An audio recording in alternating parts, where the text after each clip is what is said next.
అందరూ అన్నారు, ఒక మాట నువ్వు కూడా చెప్పాక అన్నారు. అందుకనే నేను ఇప్పుడు వాక్యంలో కూడా ఈ మాట చెప్తున్నాను యూట్యూబ్లో.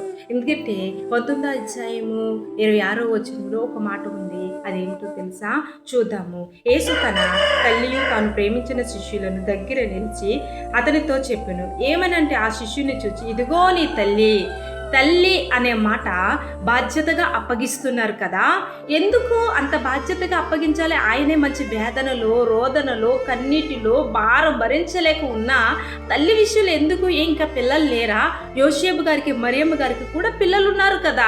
ఈయనకే అంటే ఇంటికి పెద్ద కుమారుడుగా ఆలోచించాడు. అంతేకాకుండా యేసు దగ్గరికి వెళితే అన్నా వాళ్ళ తమ్ముళ్ళందరికీ ఇష్టం ఉండదు. నా తల్లిని మరలా వెనక్కిన్నప్పుడు చేర్చుకుంటారో లేదో అని భయముతో తాను ప్రేమించిన, నన్ను ప్రేమిస్తున్న శిష్యుడు నా తల్లిని కూడా నా మాట ప్రకారంగా చేర్చుకుని ప్రేమిస్తాడనే బాధ్యత కలిగి ఈ యొక్క బాధ్యత తన ఆ శిష్యుడికి అప్పగించాను. మరి నీవు నేను ఎంత బాధ్యత కలిగి తల్లిదండ్రులను చూడగలుగుతున్నావు? ఈ భూమి మీద ఉన్నప్పుడే నీ తల్లిని నువ్వు సన్మానించగలుగుతున్నావా? నీ తల్లి విషయంలో ఒక బాధ్యత కలిగి ఉంటున్నావా? ప్రేమించగలుగుతున్నావా? చిన్న చిన్న అవసరాలు తీర్చగలుగుతున్నావా?